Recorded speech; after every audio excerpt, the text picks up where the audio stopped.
So dear students, आज हम discuss करने वाले हैं मैथमेटिक्स में एप्लीकेशन ऑफ डेरिवेटिव के क्वेश्चंस।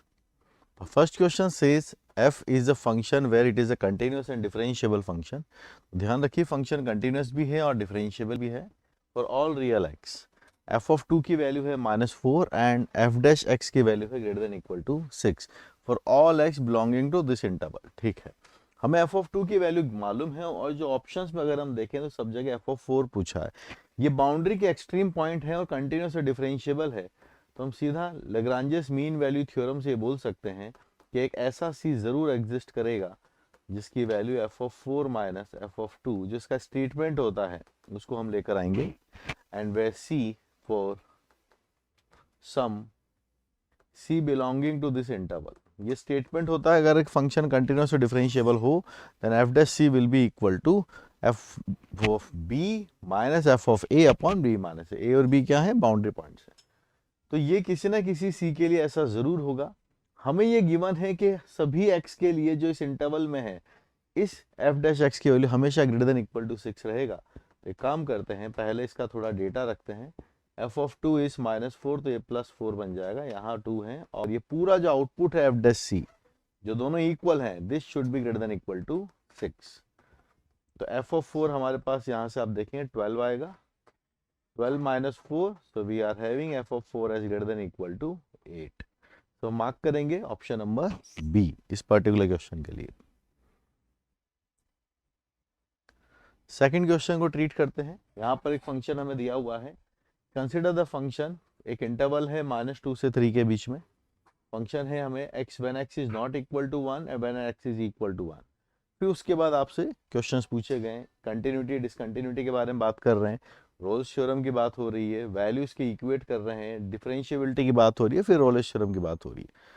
अगर हम बात करें रोल्स थ्योरम के बारे में तो वहाँ भी हमें कंटिन्यूटी और डिफरेंशिएबिलिटी के बारे में तो पता करना ही होता है, और कुछ ऑप्शंस में कंटिन्यूटी और डिफरेंशिएबिलिटी की भी बात हो रही है। तो हमारा प्राइमरी एम यहाँ पर ये बन जाता है कि हम इस फंक्शन, ये गिवन फंक्शन की सबसे पहले कंटिन्यूटी और उसके बाद डिफरेंशिएबिलिटी के बारे में डिस्कशन करें। ये जो एक्सप्रेशन यहाँ पे दिया जा रहा है, यहाँ पर लिखा हुआ है डिवाइड में x-1। कोशिश करते हैं कि जब हम 1 रखते हैं तो डिनोमिनेटर 0 आ रहा है और लिमिट लगा के ऊपर देखते हैं तो 1 - 2 - 1 और यहाँ से +1, तो डिनोमिनेटर जो है वो 0 आ रहा है, यानी इसका भी फैक्टर x-1 होगा। तो इसको सिंप्लीफाई करते हैं, तो x³ - x² plus x -6x + 6। तो यहाँ से आप जाएंगे x-1 कॉमन ले लेंगे, तो ये x² - x -6 आपके पास से आता है। Although it is given that x is not equal to 1, तो x-1 कैंसिल हो जाएगा और हमारे पास जो फंक्शन है उसकी डेफिनेशन निकल के आने वाली है, that is x² - x -6 when x is not equal to 1 and when x is equal to 1 it is -1। यहाँ पर अगर हम कंटिन्यूटी को चेक करने जाएं तो f ऑफ 1 की वैल्यू -1 है और f ऑफ 1 प्लस या 1 माइनस पर डेटा भी अगर निकालना चाहें तो हमारे पास जो डेटा आ रहा है ऊपर से वो कितना बनने वाला है, -6। तो दोनों जगह अगर हम आउटपुट को देखें, ये थोड़ा गड़बड़ लिख दिया था, -6 यहाँ पर है, -6 यहाँ पर है। फंक्शन कंटिन्यूअस है, एक पॉइंट पर सिर्फ डिफाइन क्या है, कोई अलग से वैल्यूज नहीं है, और ये वैल्यू वही है जो कि यहाँ पर जब हम लिमिट निकाल के देखते हैं तो सेम आता है। यानी ये जो फंक्शन है अगर हम इसको देखें तो ये कंटिन्यूअस भी होगा और डिफरेंशिएबल भी होगा। कंटिन्यूअस और डिफरेंशिएबल अगर ये है, और फिर अगर हम बात करते हैं f ऑफ 3 और f ऑफ 2 पर जो कि बाउंड्री पॉइंट्स हमको गिवन है, तो कंफर्म हो गया कि फंक्शन तो कंटिन्यूअस एंड डिफरेंशिएबल है। अब हम बाउंड्री पॉइंट्स के हिसाब से अगर चलते हैं, f ऑफ 3 के ऊपर वाला डेटा लेगा तो ये आपके पास से 9 - 3 - 6 0 आ रहा है, -2 पे डेटा आप रखिए इसका, ये भी 0 आ रहा है। तो थर्ड कंडीशन रोल्स थ्योरम की एप्लीकेबल हो गई है, कंटिन्यूअस है differentiable f of a equal to f of b। Now from Rolle's theorem we can say that f dash c must be 0। तो किसी इंटरवल में आप इसको डिफरेंशिएशन करेंगे x² - x- इसको, तो बनेगा 2c - 1 equal to 0। Yes, we are getting the value of c as half. तो रोल्स थ्योरम के लिए जो c की रिक्वायरमेंट है वो हाफ निकल के आ रही है। तो Rolle's theorem is applicable and satisfy all conditions and the C of Rolle's theorem is 1/2। तो मार्क करेंगे इस वाले ऑप्शन को। क्वेश्चन नंबर 3 की तरफ चलते हैं। यहाँ पर एक क्वेश्चन दिया हुआ है कि f(x) से हमें 2x³ - 3 times p + 2 x², 12px plus ln है, यहाँ पर log है, has exactly one local maxima and exactly one local minima. इस फंक्शन के लिए एक लोकल मैक्सिमा होगा और एग्जैक्टली एक ही होगा और एक मिनिमा होगा। ये कांस्टेंट है but log has to be defined, तो 16 माइनस पी स्क्वायर से कंडीशन आपके पास आती है, p minus 4 and p plus 4 less than 0, which tells that p is from minus 4 to 4। ठीक है, और क्योंकि ये क्यूबिक है, जब आप इसका डेरिवेटिव निकालने जाएंगे तो आपके पास से क्वाड्रेटिक बनेगा, तो यहां से आपके पास है 12p आ जाता है। यहां से 6 आप कॉमन ले लीजिए, x का स्क्वायर है, p प्लस 2 है x से, और यहां से 2p आता है। ठीक है, अब देखिए एक लोकल मिनिमा एक्स मिनिमा चाहिए तो एफ डैश एक्स के साइन चेंज होने जरूरी है। साइन चेंज तभी हो पाएंगे जब ये जो क्वाड्रेटिक लिखी हुई है इसके रूट्स हमारे पास रियल और डिस्टिंक्ट आएंगे। सिर्फ रियल रूट्स होने से भी बात नहीं बनेगी, अलग अलग रूट्स आएंगे तभी जाके इसके दो रूट्स रियल और डिस्टिंक्ट होने जरूरी हैं, रियल एंड डिस्टिंक्ट, तभी जाकर इसके साइन चेंज होगा और तब मैक्सिमम मिनिमा बनेगा। इसके लिए इस क्वाड्रेटिक का जो डिस्क्रिमिनेंट है वो ग्रेटर देन 0 हमें करना होगा, that it will become p plus 2b square minus 4ac। so we are having p square, 4p आता है, यहाँ 8p है, 4p बचेगा plus 4 and which is p minus 2 whole square greater than 0, which means p should not be equal to 2। ये हमारी condition यहाँ से निकल गया है कि p की वैल्यू 2 नहीं होनी चाहिए। एक इंटरवल हमें पहले से दे रखा है -4 से 4 के बीच में, बिकॉज log वाज प्रेजेंट। ठीक है, और एक ये है, तो फाइनल हमारे पास जो आएगा it is -4 to 4 excluding 2। So we are marking D as an answer. अगले क्वेश्चन को पढ़ते हैं। यहाँ पर जो क्वेश्चन नंबर 4 है, f(x) is from 1/2 plus 0 to x t minus x sin t dt, x is from 0 to pi, capital M small m are the maximum and the minimum values of function respectively। ठीक है, और interval है 0 से पाई के बीच में, close interval 0 से पाई के बीच में। इस फंक्शन का हमको एनालिसिस करना है कि क्या बात बनेगा। तो आइए फंक्शन को थोड़ा सा सिंप्लीफाई करते हैं। ये 1/2 है, दो वेरिएबल्स हैं तो सेपरेट करने की कोशिश करते हैं। यहाँ से आता है 0 से x और ये बन जाएगा आपके पास से t sin dt माइनस, फिर x बचेगा, x तो t के रेस्पेक्ट में कांस्टेंट लिया जा सकता है, तो this term will be outside. ठीक है, so half t sin dt ये वहां आ गया है और ये x ये वाली बात बन गई। हमें मैक्सिमम मिनिमा पता करना है, इंटरवल मालूम है 0 से पाई है, तो फिर इसका डायरेक्टली हम डिफरेंशिएशन की तरफ चलते हैं। तो ये 0 आपके पास से आएगा, लेबनिज रूल यहाँ पर लगेगा डिफरेंशिएशन के लिए। जो x आपके पास रहेगा वो 0 से x ही रहेगा, यहाँ आएगा आपके पास से sin t dt, then x आता है, इसका डिफरेंशिएशन जब हम करने जाएंगे तो आपके पास डेटा है sin x माइनस 0।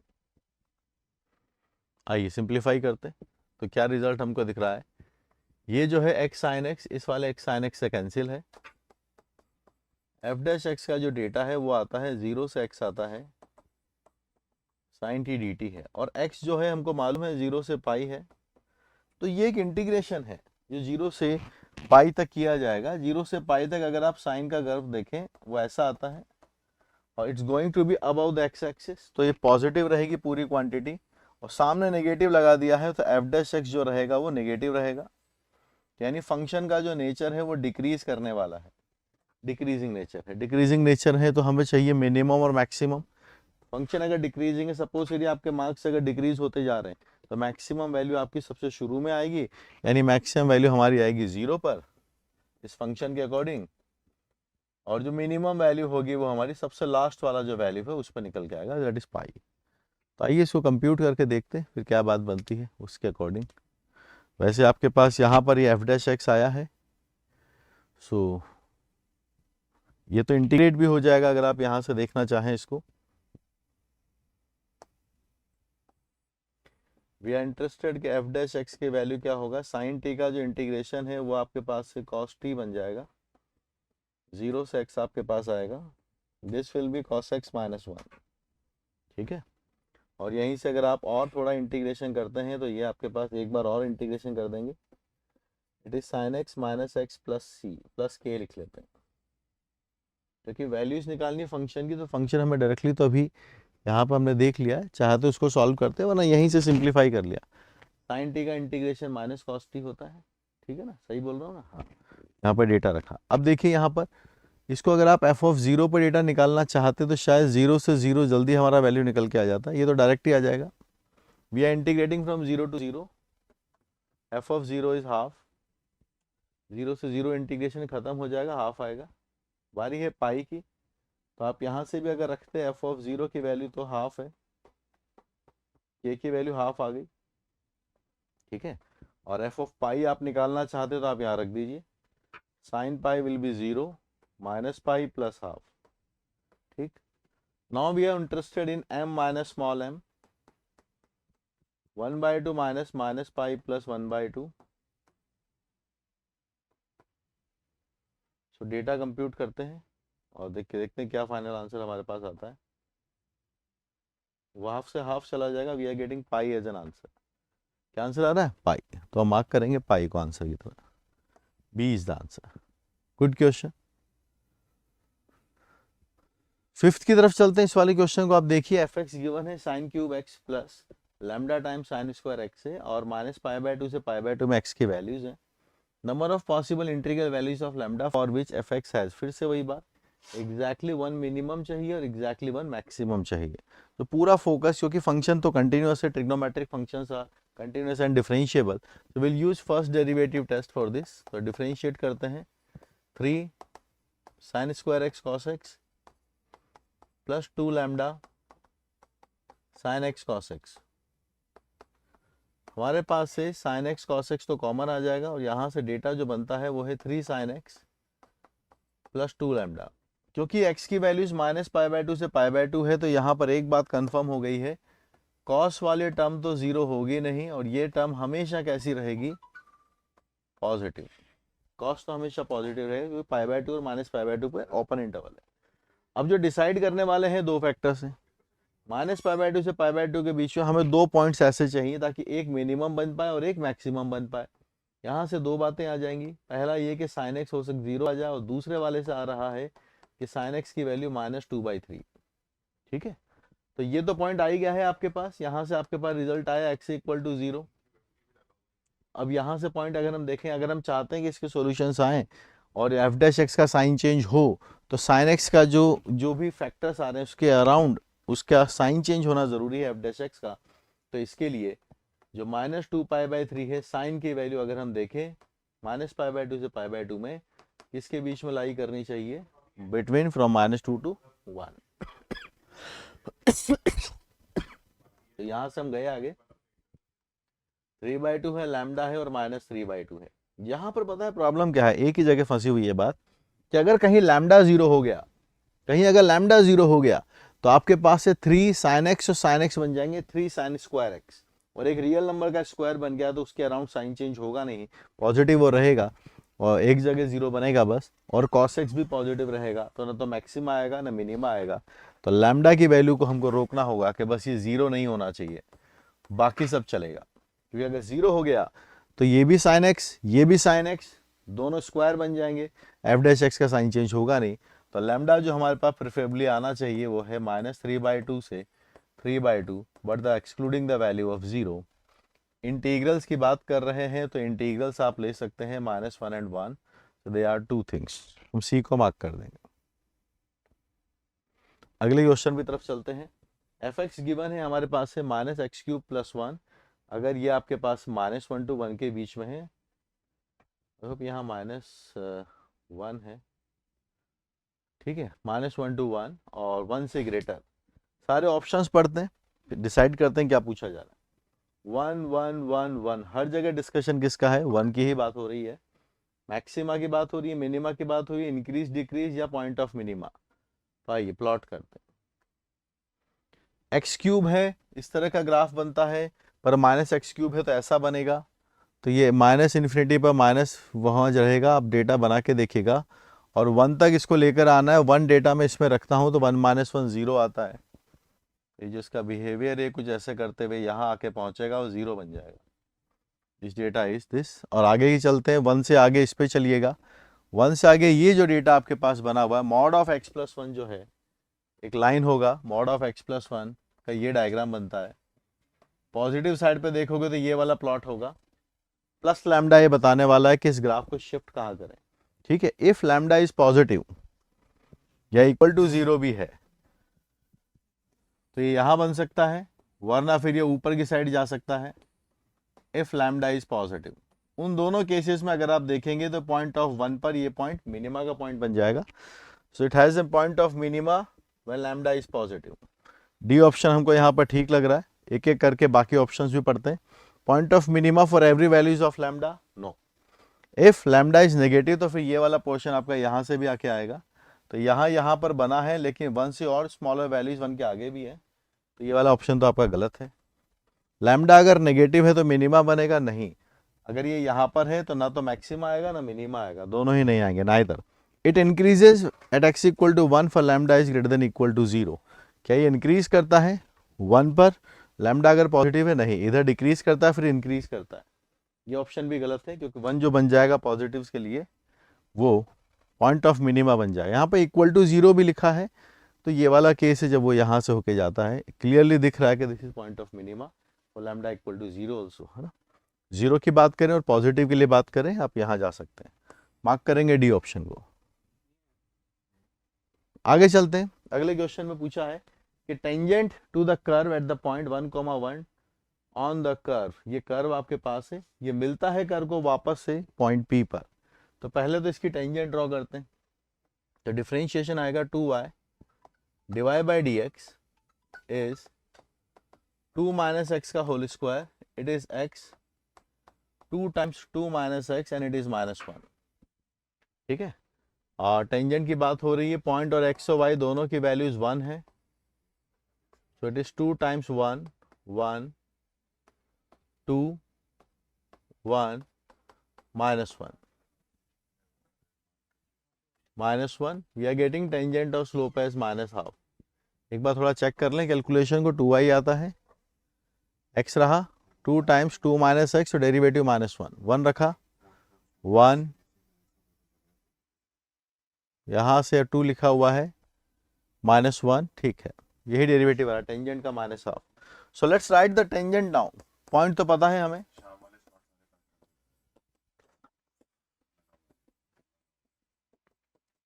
ये टेंजेंट की इक्वेशन आ गई है। अब क्वेश्चन को आगे पढ़ते हैं। अब इस पॉइंट पर जो टेंजेंट ड्रॉ की गई है, ये फिर से जो है कर्व को मिलता है किस पॉइंट पर? जो पॉइंट था 1,1, इस टेंजेंट को फिर से मिला क्यूब, एक पॉइंट है P। So let's assume this is some point A। तो इस टेंजेंट की इक्वेशन को हमें सॉल्व करना चाहिए कर्व की इक्वेशन के साथ। तो यहां से अगर हम देखें तो y हमारे पास आता है 3 माइनस एक्स बाय 2, और ये है कर्व की इक्वेशन, x आता है और 2 माइनस एक्स का होल स्क्वायर है। तो just we write it as 3 minus x by 2 whole square.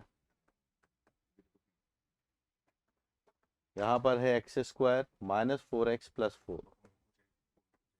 We are हैविंग 4x cube minus 4 4 16x square 16x minus x minus 3 whole square equal to 0। अब आने को तो क्यूबिक आ रहा है, पर हुआ क्या है कि ऐसे कोई भी अगर ये कर्व है, किसी पर्टिकुलर एक पॉइंट पर अगर इसने टेंजेंट ड्रॉ कर दी है, तो यहाँ के इसके दो रूट सेम हो जाएंगे x1 एंड x2, और थर्ड पॉइंट रहेगा इसका x3, ठीक है। तो यहाँ से फिर हमें क्या करना है, एक्स स्क्वायर के कोफिशिएंट को थोड़ा देखना है। यहाँ पर है आपके पास, तो 16 and this will become 17 times x square. बाकी कोफिशिएंट्स क्या है हमें फर्क नहीं पड़ता। इस क्यूबिक के हमारे पास 3 रूट्स पता है, एक तो जहां टच किया है वहां पर दोनों रूट्स इक्वल हो जाएंगे, so that is our x1 x2 and x3, और टचिंग वाला पॉइंट हमको मालूम है ऑलरेडी कौन सा है, 1 1। so x1 is equal to x2 is equal to 1, so let's write the sum of the roots, so it is 17 by 4, x3 आप निकालेंगे तो 1 and 1 will become 2, it is 17 by 4 minus 2, we are getting 9 by 4 as first quadrant। 9 by 4 first quadrant है, दो options अभी line में है, ये दो तो निकल चुके हैं, और y कोऑर्डिनेट आप यहां से निकाल दीजिए, it is 3 minus 9 by 4 upon 2, 12 minus this 3 by 8, mark A as an answer, okay. ये अच्छा क्वेश्चन है, बढ़िया क्वेश्चन, इसको आपको करना चाहिए। ये कोई भी कर्व आपको दे रखा हो, इस पर आप टेंजेंट ड्रॉ करनी हो, वापस से सेम कर्व किसी और पॉइंट पे मिलने की बात होगी, ठीक है। और एक बार ये पॉइंट आ जाता है तो इसी क्वेश्चन को आगे जाके एक्स्ट्रापोलेट भी कर सकते हैं कि जहां मिला वहां पर नॉर्मल निकालिए, तो इस वाले पॉइंट पे बातचीत फिर आगे जाके होगी। चलिए next question, the distance between 0 0 origin and the tangent to the curve drawn at 0 0। इस कर्व की 0 0 0 पे हमें टेंजेंट ड्रॉ करनी है, so we'll differentiate dy by dx,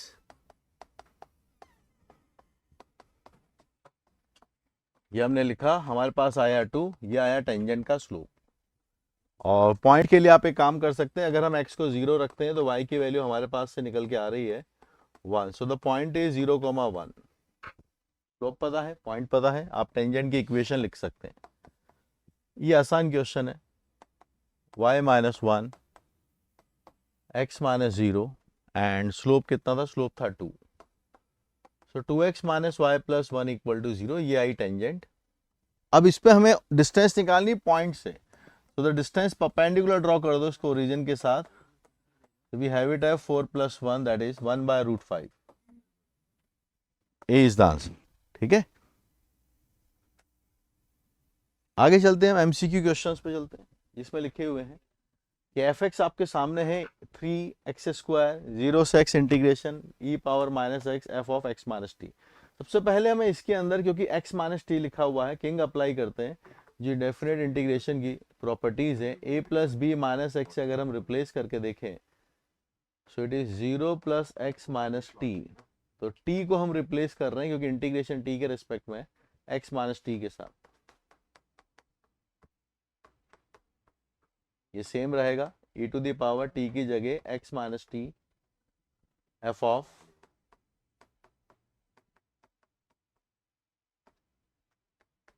यहाँ पर है 3x का स्क्वायर है, ये बनता है e⁻−x 0 से x है, और इंटीग्रेशन t के रेस्पेक्ट में, इसलिए e⁻−x को हमने बाहर ले लिया है। यहाँ पे x से x कैंसिल है, तो आपके पास बनता है डेटा ft dt। ये हुआ हमारा फंक्शन सिंप्लीफाइड फॉर्म में। आगे जो पूछा है वो ये पूछा है कि fx कब 0 है, कब इंक्रीज करेगा, डिक्रीज करेगा, ठीक है। सॉल्यूशंस की बात भी हो रही है और आगे जाके एक इंटीग्रेशन भी पूछा है। नहीं, कुल मिला के हमें फंक्शन को कंप्यूट करना होगा। फंक्शन कंप्यूटेशन के लिए आगे चले, f' आपके पास आता है, तो ये बनता है 6x plus -e⁻−x 0 to x है, और ये है ft dt। इसको डिफरेंशिएट करेंगे हम, ठीक है, ये बात है। तो यहाँ पे थोड़ा और सिंप्लीफाई कीजिए, ये है f', ये है 6x, और आप थोड़ा देखिएगा तो ये डेटा इसके अंदर यहाँ पे लिखा हुआ, जो हम इसको कंपोज इसके अंदर रिप्लेस कर सकते हैं, क्योंकि अल्टीमेटली हमको फंक्शन यहाँ पे कंप्यूट करना होगा। सो e⁻−x 0 से x ft dt, ये जो टर्म है ये यहाँ से निकल के आने वाला है fx माइनस 3x का स्क्वायर, ठीक है।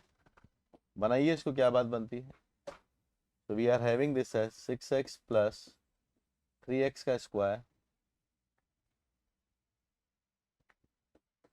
e⁻−x - 1 fx। ये डेटा हमारे पास है। एक बार कैलकुलेशन को हम बार बार फिर से रीचेक कर लेंगे, है ना।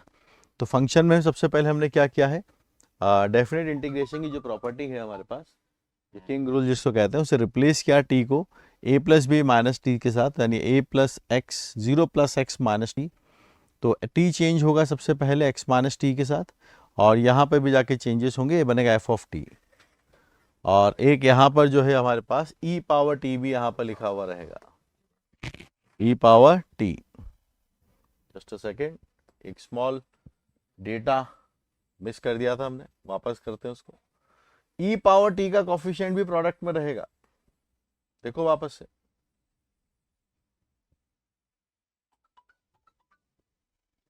देखिए e⁻−x जो यहाँ से बाहर आ गया है, और यहाँ है e⁻t ft dt, ये है फंक्शन अपना। अब करते हैं differentiation f', it is 6x plus e⁻−x 0 to x e⁻t ft dt। Product rule apply होगा मल्टीप्लाई में, तो ये बनेगा e पावर t fx 0। अब ये जो डेटा हमारे पास लिखा हुआ है, अगर हम चाहें तो इसको रिप्लेस कर सकते हैं, ये जो डेटा है, और इसको रिप्लेस करके बताइए क्या बनने वाली बात। ये जो टर्म है, this term we can replace, तो कितना बनेगा, ये यहां से आप देख सकते हैं रिप्लेस हो सकता है, सेम टर्म है, तो नेगेटिव है, fx माइनस 3x का स्क्वायर है, और यहां पर आपके पास से दोनों कैंसिल होकर fx आएगा, यहां f डैश x लिखा हुआ है, तो आइए fx is getting cancelled out, this is what we are getting, तो simplified expression f dash x का fx हम निकालने पहुंचे 3x का square plus x cube plus k, function आ गया, ठीक है। अब आगे चलते हैं, हमसे जो पूछा जा रहा है यहां पर, अगर हम चाहें तो 0 पर डेटा और इसका कंप्यूट कर सकते हैं। If you observe from here f of 0 will be 0, it is 0, 0 से 0 integration is again 0, so f of 0 is 0, so we can utilize this information, यहां से हमारे पास k की वैल्यू 0 आ जाएगी,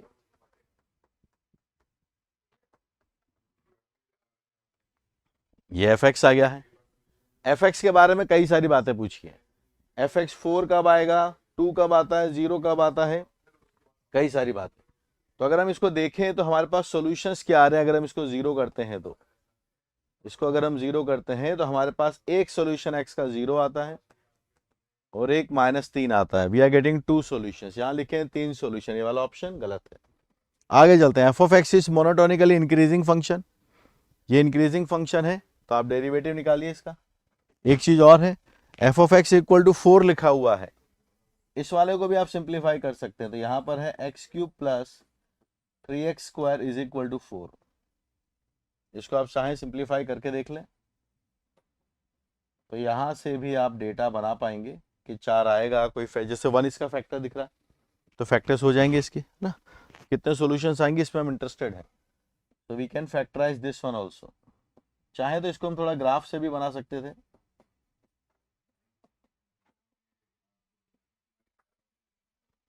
तो यहां से हम एक्स स्क्वायर को कॉमन ले लेते हैं, x माइनस 1 है, 4 कॉमन ले लेते हैं, x स्क्वायर माइनस 1 है, 0 है, x minus 1 is common, it is x square plus 4x plus 4,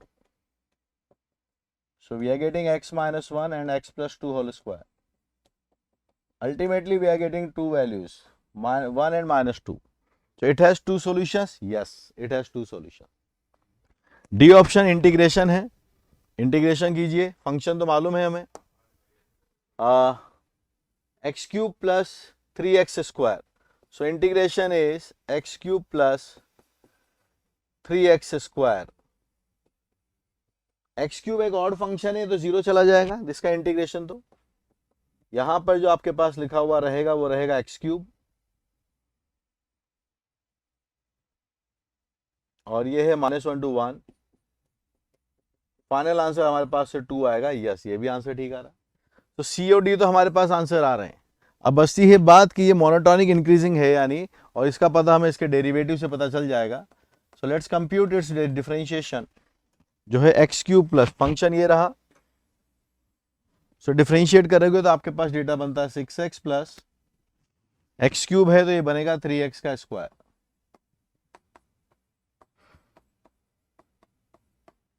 ये कभी इंक्रीज होगा कभी डिक्रीज होगा, यहां बातचीत ये हो रही कि हमेशा ही इंक्रीज करेगा, नहीं, ये -2 और 0 के बीच में अगर आप देखेंगे तो यहाँ डिक्रीज और इसके आगे पीछे आगे वाले इंटरवल्स में इंक्रीज करेगा, so D B and A are wrong, हमारे जो आंसर्स आ रहे हैं वो सी एंड डी आ रहे हैं। More than one options correct options के अंदर हमें पूरा एक फंक्शन आने के बाद भी डिपेंडिंग अपॉन द ऑप्शंस हमें उसको रेक्टिफाई करना होता है, एक एक क्वेश्चन को निगेट थॉट प्रोसेस लेके सॉल्व करने की तरफ जाना होता है। आगे चलते हैं, अगले क्वेश्चन को देखते हैं। एफ एक्स एक वेरिएबल फंक्शन है और इंक्रीजिंग है ऑल एक्स के लिए, डिफरेंशिएशन कर सकते हैं, इसका मतलब यह है कि एफ डैश एक्स आपका हो गया ग्रेटर देन 0, इक्वल टू 0 भी लगा सकते हैं, and having no critical points, यानी आप इक्वल टू मत लगाइए, अब इक्वल टू का मना हो गया है, ठीक है। अगर हम ए ऑप्शन की बात करते हैं तो इसके हिसाब से हम डिफरेंशिएशन करते हैं इस फंक्शन का, तो ये आएगा F dash 3 minus 4x and derivative will be 0 minus 4, F dash is positive और सामने -4 है तो ये नेगेटिव हो गया है ओवरऑल, यानी फर्स्ट वाला फंक्शन इंक्रीज नहीं करेगा, ये डिक्रीज करेगा, दिस इज रॉन्ग। डिक्रीज करेगा, यस, बी इज करेक्ट। बारी है बाकी दोनों ऑप्शंस की। यहां के हिसाब से अगर हम इस फंक्शन को gx लेते हैं तो f डैश x आता है x² - x और 2x - 1, दिस इज पॉजिटिव। और इसका बिहेवियर होगा 1/2 से आगे प्लस, तो ये इंक्रीज करेगा अगर x की वैल्यू 1/2 है, बिल्कुल सही, प्लस, और इधर भी ये प्लस रहेगा, ओवरऑल प्लस, तो ये इंक्रीज करेगा। C is the correct answer. D की तरफ चलते हैं। fx³ लिखा हुआ है, तो यहां पर अगर आप देखें g डैश x अगर डिफरेंशिएशन करेंगे तो ये स्क्वायर आ जाएगा और f डैश x है। किसी भी फंक्शन, रियल फंक्शन का स्क्वायर करोगे तो नेगेटिव तो आने से रहा, पॉजिटिव या जीरो ही आ सकता है, और ये आपको पहले पॉजिटिव दे रखा है, ओवरऑल पॉजिटिव हो गया, तो ये फंक्शन भी इंक्रीज करेगा। तो हमारा जो आंसर बनने वाला है इस क्वेश्चन का बी, सी एंड डी। ठीक है, अगले क्वेश्चन को पढ़ते हैं। Tangent to the curve x² + y² = 4 लिखा हुआ है। पॉइंट है आपको 1, और कट करता है इंटरसेप्ट को p और q पर x and y axis respectively. ये क्वेश्चन तो बेसिकली कोऑर्डिनेट का क्वेश्चन है। ये सर्कल की इक्वेशन है, पॉइंट आपको मालूम है, तो आप t = 0 से इक्वेशन लिख सकते हो। ये डेटा आ गया आपके पास से x/4। इसमें जबरदस्ती कैलकुलस को इंट्रोड्यूस करने की कोई जरूरत नहीं है। ये p और q हमारे पास डेटा निकल के आ चुके हैं, तो p की वैल्यू 4 है, दैट इज करेक्ट। ये रॉन्ग, और ये डेटा सेटिस्फाइड कर रहा है। देखिए आप q को अगर इससे मल्टीप्लाई करते हैं, और ये डेटा भी रॉन्ग है, 4 + 32 नहीं आने वाला। So will mark AC as an answer in this particular question. इस क्वेश्चन को डिस्कस करते हैं। Which one of the following functions y = f(x) cannot exist? Pay attention, cannot मतलब कौन सा ऑप्शन गलत है, ये बात पूछी जा रही है। अगर आप ऑप्शंस को देखें, डबल डेरिवेटिव पॉजिटिव है, फिर हमसे सिंगल डेरिवेटिव्स के बारे में पैटर्न पूछा जा रहा है, सेकंड ऑप्शन में भी यही है। तो देखो, जिसका एनालिसिस करवा रहे हैं उसका डेरिवेटिव यहां पर है, ठीक है।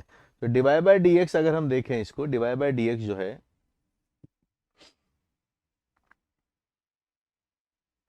उसका डबल डेरिवेटिव क्या होता है, इसे डिफरेंशिएशन ऑफ फर्स्ट डेरिवेटिव। तो यहां से इस फर्स्ट ऑप्शन के हिसाब से अगर हम देखें तो इट इज dy/dx, ये पॉजिटिव दिया है। इसका मतलब ये है कि dy/dx जो है ये इज एन इंक्रीजिंग फंक्शन। 0 पर 1 पर दोनों की वैल्यूज 1 दे रखी है, दिस इज फॉल्स। कांस्टेंट दे रखा है, बल्कि ये इंक्रीज करना चाहिए, क्योंकि जिस फंक्शन की एनालिसिस यहाँ पे हो रही है, जिस डेटा का इंटरप्रिटेशन यहाँ पे निकाला जा रहा है, उसका डेरिवेटिव पॉजिटिव है, यानी इसका नेचर कैसा होना चाहिए, इंक्रीजिंग। तो ये फॉल्स है। सेकंड के अंदर भी यही हो रहा है कि डबल डेरिवेटिव पॉजिटिव है, और यहाँ पर जिनके dy/dx की बात हो रही है, 0 पर 15 था, 1 पर 11 है, डिक्रीज कर गया, पर यहाँ पॉजिटिव दिया है, होना इंक्रीज चाहिए था। फर्स्ट ऑप्शन में कांस्टेंट है इसलिए फॉल्स हुआ, सेकंड में डिक्रीज कर गए हैं इसलिए भी ये वाली बात भी फॉल्स हो गई है। सी पे आते हैं, तो आप देखिएगा डबल डेरिवेटिव की बात हुई >= 0, f डैश एक्स आपके पास 1/2023, और लिमिट यहाँ पे निकाली जा रही है। तो यहाँ पर दो बातें हैं, पिछले वाले दोनों ऑप्शंस के अंदर f डैश एक्स और उसका derivative f double dash x की बात हो रही थी, लेकिन सी ऑप्शन के अंदर डबल डेरिवेटिव भी है, सिंगल डेरिवेटिव भी है, और फंक्शन fx भी है। अगर यहाँ पर हम इस बात का एनालिसिस करना चाहें कि f double dash x is > 0, यहाँ से ये पता चलता है कि fx जो होगा वो कॉनकेव अप होगा, और 0 पर जो है इसका स्लोप वो पॉजिटिव आ रहा है, यानी इसकी जो टेंजेंट बनाई जाएगी वो पॉजिटिव स्लोप रखेगी। और लिमिट की बात और समझाई गई कि अगर हम लिमिट निकाल देते हैं फंक्शन की, तो वो इनफाइनाइट पर, किसी फाइनाइट नंबर पर नहीं, बहुत बड़े नंबर इन्फिनिटी पर उसका वैल्यू जो है वो 2023 को अप्रोच करता है, जो कि एक फाइनाइट नंबर है। यानी ऐसा कोई फंक्शन क्या है, पॉसिबल है जो कॉनकेव अपवर्ड हो, कॉन्वेक्स नहीं हो, और 0 पर जिसके स्लोप टेंजेंट का पॉजिटिव रहता हो, और इन्फिनिटी पर वैल्यू 2023 पर अप्रोच करती है। ये देखिए 2023, दो बातें हैं। 2023 को ये अप्रोच इस तरीके से भी कर सकता है, और ये इस तरीके से भी बन सकता है। अब सुनिएगा, हमेशा ही कॉनकेव है, ये वाला तो पॉसिबल नहीं, क्योंकि ये तो कॉन्वेक्स बन चुका है। कॉनकेव ऊपर वाला अगर आप बनाना इसको चाहेंगे अगर, तो आप थोड़ा देखिए कि ये जो प्लॉट है आपका बनने वाला, जो इधर बनाना चाह रहे हैं हम, इस पैटर्न का अगर आप बनाते हैं जो कि हमेशा कॉनकेव रहने वाला है, हमेशा कॉनकेव, इसका अगर आप 0 पे स्लोप देखने जाएंगे तो इस पर्टिकुलर केस के अंदर अगर हम इसका स्लोप बना के देखें तो वो नेगेटिव स्लोप रहेगा। लेकिन यहाँ दिया हुआ हमको क्या है, पॉजिटिव है, तो ये वाला केस आपका थर्ड वाला केस भी पॉसिबल नहीं है। आते हैं फोर्थ पे, डबल डेरिवेटिव पॉजिटिव है, डिवाइड बाई डी एक्स जो है 0 पर 1 आता है और एफ डैश एक्स की वैल्यू लेस देन 1 है और फॉर ऑल एक्स नेगेटिव की बातचीत की जा रही है। इस फंक्शन का एक्सेप्शन तो हम हमेशा एक बात सोच सकते हैं, e to the power x, देखिए आप e to the power x का first derivative e to the power x value 0 पर देखते हैं तो 1 आता है, अंडरस्टूड है। डबल डेरिवेटिव पॉजिटिव है क्योंकि ई पावर एक्स का डिफरेंशिएशन ई पावर एक्स, अगेन डिफरेंशिएशन ई पावर एक्स, ये दोनों बातें भी ठीक है। अगर हम इसका ग्राफ की बात करें तो नेगेटिव साइड पर इसकी वैल्यू जो है वो 1 से छोटी भी आती है। तीनों चीजें एग्जिस्ट कर रही है, फंक्शन ही एग्जिस्ट कर रहा है, तीनों कंडीशन से बोला कैन नॉट एग्जिस्ट, तो ये हो गया हमारा स्टेटमेंट ट्रू। तो हम मार्क करेंगे जो एग्जिस्ट नहीं करते हैं वो आंसर्स हैं ए, बी एंड सी। आगे आते हैं और हम यहाँ पे एक बढ़िया कॉम्प्रिहेंशन हमको दिया गया है, एक factory is connected with the straight line, straight railway track bye highway. ये रेलवे ट्रैक गिवन है, यहाँ पर है फैक्ट्री, तो एक वर्ड बाय वर्ड, एक लाइन बाय लाइन पढ़ते हैं क्वेश्चन क्या है। फैक्ट्री यहाँ पर है और रेलवे ट्रैक यहाँ पर है और एक हाईवे से इसको कनेक्ट किया है। ये हाईवे हो सकता है, इधर भी हो सकता है, इधर भी हो सकता है। A town A lies on the railway track, ये रहा टाउन, इसी ट्रैक पर है। Distance D B from, distance D B, ये रहा D B, from the factory to railway track is 5 metre, ये भी अंडरस्टूड हो गया है, 2 लाइन कवर कर चुके। Segment A B, segment A B of railway track is equal to L kilometers. So this is L. Okay. The freight charges on railway are 2 times higher than highway, are 2 times higher than a railway. आप सब जानते हैं कि railway से कोई चीज़ों को अगर हम ट्रांसपोर्ट करें तो चीपर पड़ता है, हाईवे पे ज़्यादा चार्जेस लगते हैं। सिमिलर प्रॉब्लम बोला है, freight charges are on highway are 2 times higher than the railway. ठीक है, मतलब जितना आप बाय रोड जाएंगे उसके चार्जेस ट्रेन से 2 टाइम्स होंगे। ठीक है, A highway DP is connected to railway track, ये रहा डीपी, रेलवे ट्रैक से कनेक्ट किया गया है, such that AP is x kilometre, यहाँ पे x किलोमीटर है, see in the figure. On the basis of above information answer the following. L is 185 by root 3 kilometre, then value of x for which freight charges is minimum. तो हम एक काम करते हैं, एक फंक्शन डेवलप करते हैं फ्रेट चार्जेस का, ज़्यादा से ज़्यादा बिजनेस पॉइंट ऑफ व्यू से देखा जाए खर्चे कम से कम होने चाहिए। देखिए अगर वो रेलवे ट्रैक पे आता है तो उसको x किलोमीटर का जो भी चार्जेस होंगे k टाइम्स प्लस, और अगर वो हाईवे से आता है तो हाईवे से ये अगर आपने x अज्यूम किया है तो बचा हुआ ट्रैक का डिस्टेंस हुआ l माइनस एक्स, और ये 5 है, ये डिस्टेंस हम निकाल लेते हैं। ये डिस्टेंस आपके पास, क्योंकि जो k है एक्सपेंडिचर यहाँ डबल हो जाएगा 2k अगर आपने हाईवे चूज किया, और ये डिस्टेंस हम मेजर करते हैं, l माइनस के और 5 है, पाइथागोरस लग जाएगा, 25 प्लस l माइनस के होल स्क्वायर। ठीक है, ये हमारा बन गया है एक्सप्रेशन। यहाँ से इसको मिनिमाइज मैक्सिमाइज हमको करना है तो यहाँ से k आ जाएगा, ये 2k है, अपॉन है, ट्वाइस है, अंडर रूट है, 25 है, प्लस है, l माइनस एक्स का होल स्क्वायर है, it is 0, minus 2 times l minus x. Differentiation किया, एनालिसिस करते हैं, k को तो बाहर ले लो और एक अंडर रूट आपके पास है, यहाँ से बनता है 25 प्लस l माइनस एक्स का होल स्क्वायर। इस 2 से ये वाला 2 कैंसिल कर दिया है और ये अंडर रूट वाली टर्म पूरी यहीं पे आ जाती है, 25 प्लस l माइनस एक्स का होल स्क्वायर। ठीक है, k is outside, 2 times l minus x. ठीक है, तो ये पता कर लेते हैं कि कब 0 बनता है, तो यहाँ से आएगा 25 प्लस l माइनस एक्स का whole square, it is 4 times l square, 4x का स्क्वायर माइनस 8lx। ठीक है, बनाइए इसको, सिंप्लीफाई कीजिए, कितना डेटा हमारे पास बनेगा। कैलकुलेशन को तो हम मॉडिफाई कर चुके हैं। चलिए 25, एक बार थोड़ा डेटा हम देख लें पूरा, 4L² प्लस x²।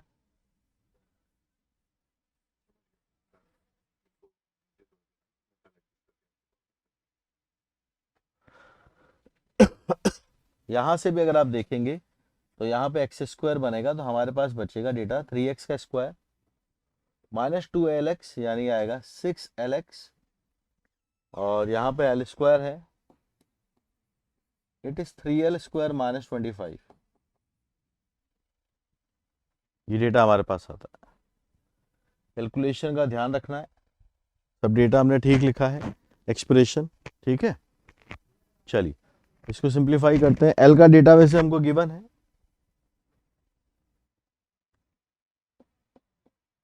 अगर आप थोड़ा यहां से देखें तो हम इसको थोड़ा उधर मॉडिफाई करवाना चाहते हैं।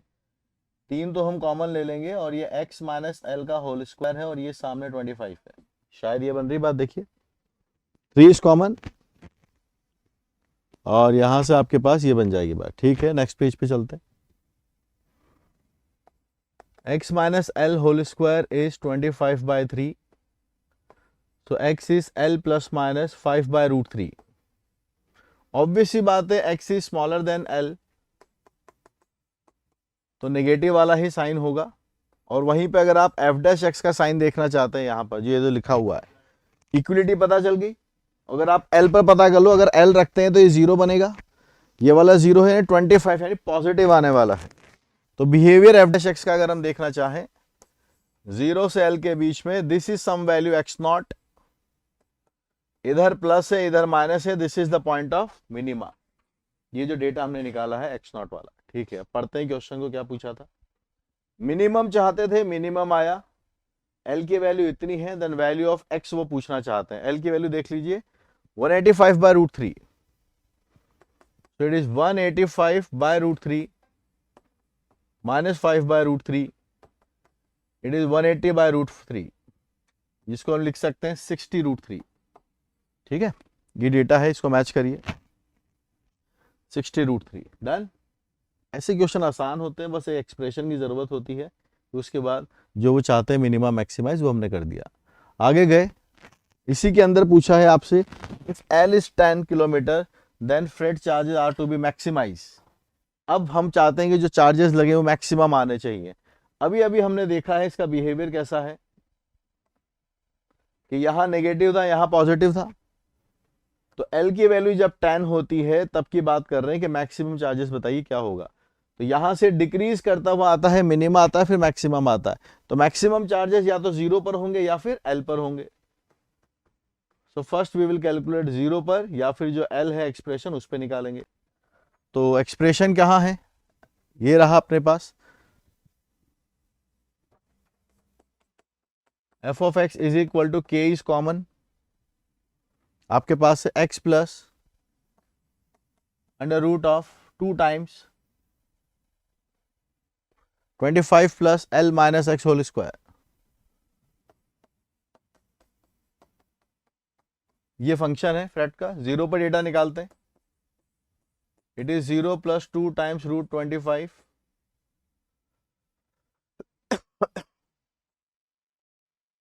ठीक है, L की वैल्यू 100 है, 10 ले लेंगे तो 100 बन जाएगा, x की वैल्यू आपके पास 100 आ गया है। तो थोड़ा डेटा वगैरह हम निकाल लेते हैं। So it is k times 2 times 125, it is 5√5, so we are getting 10√5 times k। एक तो ये आ रहा है। L पे डेटा निकालते हैं same, it is L minus x will be 0, 25 root लेंगे 5, इट इज कमिंग एज 2, और L हमको पता है कितना है, 10 है। एक बार चेक कर लें सारा data, this was 0, 5 into 2 is 10, this is 10, और 10 and 10 will become 20 times k. So which one is higher? Charges maximum चाहते हैं। √5 की जो वैल्यूज होती हैं, अगर आप थोड़ा सा देखें तो ये 2.13 के आसपास आता है। 10 से मल्टीप्लाई करेंगे तो 21.3 के आसपास ये डेटा अप्रोक्सीमेटली बनने वाला है। क्लियरली आप देख सकते हैं कि ऊपर वाला ज्यादा है, यानी दिस इज द मैक्सिमम। अगर आप ज्यादा से ज्यादा चार्जेस लगवाना चाहते हैं तो ये मैक्सिमम है। तो हमारा जो डेटा बनना चाहिए वो है x इक्वल टू 0 के लिए। ठीक है, अंडरस्टूड। अगला पैसेज पढ़ते हैं। अगले पैसेज में क्या बात है उसको देखते हैं। R से R में फंक्शन को डिफाइन किया गया है, f(x) है 2 cos स्क्वायर x 2x, एक फंक्शन गिवन है on the basis of above information. फिर आपसे पूछा कंप्लीट सेट जिसके लिए ये स्ट्रिक्टली इंक्रीजिंग फंक्शन होना चाहिए। तो डिफरेंशिएट करते हैं इसको जैसा चाहते हैं उसी के according. 4 cos 2x minus 2 times sin 2x plus 3 cos 4x plus a। आप यहां पे जाएंगे तो आप देख सकते हैं कितना हम डेटा निकाल सकते हैं यहां से। 2 sin 2x और cos 2x ये आपके पास से बन जाएगा sin 4x।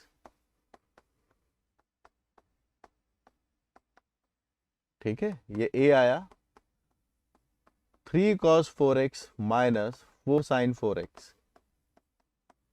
हम चाहते हैं कि ये स्ट्रिक्टली इंक्रीजिंग रहे, लगातार बढ़ता रहे। तो ऐसा कब पॉसिबल होगा आप देखिएगा। ये बड़ा फेमस एक्सप्रेशन है a sin theta plus b cos theta का मैक्सिमम मिनिमम वैल्यूज आती हैं। अगर इसको हम पॉजिटिव चाहते हैं तो जब इसकी जो मिनिमम वैल्यू पॉसिबल होगी that is under root of a square plus b square, जो यहां से डेटा निकाल के बताएंगे तो वो 9 + 16 है, डेटा आता है 5। तो इसकी मिनिमम वैल्यू के लिए अगर ये पॉजिटिव हो गया तो बाकी सबके लिए हो जाएगा a should be greater than equal to 5। तो विल मार्क करेंगे B is the answer, B option को मार्क कर देंगे। Moving to the next. अब हम चाहते हैं सेट का ए वैल्यूज निकालिए, does not have any critical point. अब हम चाहते हैं क्रिटिकल पॉइंट रखे ही ना। ठीक है, तो क्या एक्सप्रेशन था f' का वो आप देखिए। f' वाज 8 + 3 cos 4x, ये है f'। हम नहीं चाहते कि ये क्रिटिकल पॉइंट रखे। कोई भी फंक्शन अगर क्रिटिकल पॉइंट नहीं रखता इसका मतलब ये हो जाता है कि वो जीरो ही ना आए। जीरो ही ना आए तो सीधी कहानी है ये बेचारा -5 से 5 के बीच में रहता है। हम नहीं चाहते जीरो कभी बने, तो एक ही वैल्यू इसको या तो 5 से बड़ा कर दीजिए या -5 से छोटा कर दीजिए। अगर हमने ऐसा कभी किया तो कभी भी ये दोनों मिलके आपस में जीरो जनरेट नहीं कर पाएंगे। So this should be the our answer for the next question. तो जीरो नहीं चाहिए हमें, तो मार्क करते हैं, ये रहा हमारा answer, D should be the answer. ठीक है, नेक्स्ट क्वेश्चन की तरफ चलते हैं। इसके बाद अगला क्वेश्चन पढ़ते हैं। एक क्यूबिक पॉलिनोमियल है जिसका लोकल मैक्सिमा है 2 पर। क्यूबिक है, ठीक है, लोकल मैक्सिमा है 2 पर। इसका मतलब ये पता चला कि f'2 की वैल्यू 0 आएगी। f' एज है लोकल मिनिमा एट 4। f' का अगर पता करना है लोकल मैक्सिमा लोकल मिनिमा तो इसका डिफरेंशिएशन करना होगा। जैसे f(x) का अगर लोकल मैक्सिमा है तो इसका डेरिवेटिव हुआ f'(x), वो 2 पर 0 आएगा। f'(x) का लोकल मिनिमा है तो f'(x) का डेरिवेटिव हुआ f'(x), और वो किस पे आना चाहिए, 4 पर, वो 0 आना चाहिए। ठीक है, और दो डेटाज हमको और गिवन है, तो हो गया हमारा डिसाइड, पूरा फंक्शन निकल के आ सकता है। तो जिसके लोकल मैक्सिमा मिनिमा की बात करें वो उसका डेरिवेटिव निकाल लो। मेरा मैक्सिमा मिनिमा निकालना है, मेरा डिफरेंशिएशन कर दो, है ना, अगर डिफरेंशिएबल है तो यहां पर f(x) का लोकल मैक्सिमा था तो f'2 0, f'(x) का तो f'' 0। अब एक बात और सोचने की है, f(x) क्यूबिक है तो f'(x) क्वाड्रेटिक होगा और f''x लीनियर होगा। और लीनियर का एक फैक्टर हमको पता चल गया है, लीनियर का एक फैक्टर हमको पता चल गया है, तो हम इसको मान सकते हैं कि it is lambda times x - 4। एक फैक्टर पता चल गया है, लीनियर ही आएगा। 4 पे 0 आता है, ये पता चल गया। इसका किया हमने इंटीग्रेशन,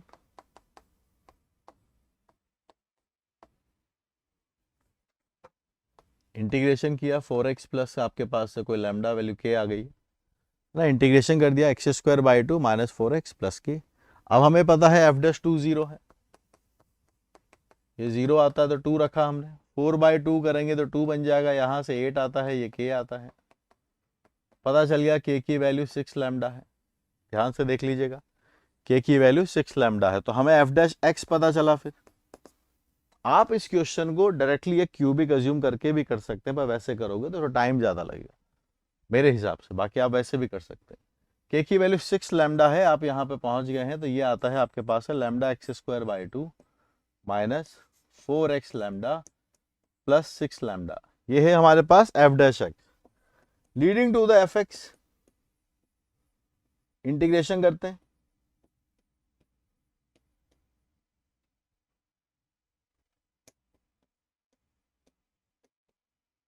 एक अल्फा कांस्टेंट और आएगा। हमें दो डेटास पता है, एक पता है कि एफ ऑफ 2 की वैल्यू 12 है और एक पता है एफ ऑफ 4 की वैल्यू 4 है।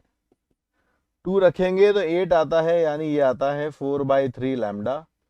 2 रखिए यहाँ पर, ये आता है 8 लैम्डा। 2 रखिए यहाँ पर तो आता है 12 लैम्डा प्लस अल्फा। 4 आता है, 4 का क्यूब कितना होता है 64। 64 को आप 6 से डिवाइड करिए, 32/3 लैम्डा माइनस 4 आपने रखा यहाँ पर तो 16 और 2 आपके पास है 32 times lambda plus 24 lambda plus alpha. Done. Values मालूम है, जो कंप्यूटेशन करना चाहते हो अल्फा और म्यू की है, अल्फा और लैम्डा की है। तो थोड़ा बनाइए इसको, क्या बनती है बात, अल्फा प्लस 4 लैम्डा आएगा। 4 लैम्डा आप थोड़ा एलसीएम लीजिए यहाँ से, सो आपके पास 16 16/3 times lambda is equal to 12। यहां से आप चलिएगा, 32 है 24 है माइनस 8 बचेगा। यहाँ पे आप एलसीएम लेंगे, 8 है 24 है, फिर 8 λ/3 is equal to 4। Will take a difference, calculation का थोड़ा ध्यान रखना है भाई। 8 λ/3 की वैल्यू आती है आपके पास से 8 आता है, मेरे पास लैम्डा की वैल्यू 3 आई है, लैम्डा की वैल्यू 3 आती है। ठीक है, लैम्डा अगर 3 है तो अल्फा निकाल लेते हैं।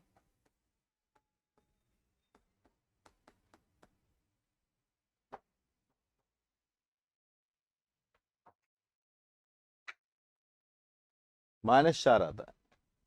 ठीक है, so now the function is clear to us. It is 3 अगर मैं यहां रखूंगा तो आपके पास से बनता है x³/2 माइनस 6x का square plus 18 times x minus 4। ये फंक्शन हमारे पास f(x) का निकल गया है। यहीं पे बात नहीं रुकी, अब वो हमसे पूछना चाहते हैं कि आप f'(x) निकाल के बताइएगा, f(x) का मिनिमम वैल्यू निकाल के बताइए इसके अंदर। आइए इसका फिर डिफरेंशिएशन कर लेते हैं। 3x का square by 2 minus 12x plus 18। ठीक है, ये f'(x) है। तो यहीं से हम एक काम करते हैं कि इसके अंदर से सबसे पहले 3 कॉमन ले लेते हैं, बाई 2 भी कॉमन ले लेते हैं। तो आपके पास यहाँ से 4 बचेगा, एलसीएम लेंगे तो 8 बन जाएगा। 3 आप कॉमन ले चुके हैं, 6 बचा है, डबल करेंगे 12 बनेगा। x-2 और x-3 बनता है, 1 से 4 के बीच में हम इसका एनालिसिस करते हैं। ये 2 है, ये 6 है, प्लस है, माइनस है, प्लस है। 1 यहाँ पर कहीं पर होगा, 4 यहाँ पर कहीं पर होगा। इस इंटरवल में आप बात कर रहे हैं 1 से 4 के बीच में। हम मिनिमम वैल्यू की बात करें तो मिनिमम वैल्यू या तो 1 पर आएगी या फिर 4 पर आएगी, इन दोनों में से कहीं एक पर आएगी, क्योंकि 2 पर जो पॉइंट आएगा वो आएगा मैक्सिमा का। So just compute F of 1 and F of interval कौन सा है 6। Just a second, interval is from 1 to 6, ये रहा 1 to 6, not 1 to 4, it is 1 to 6।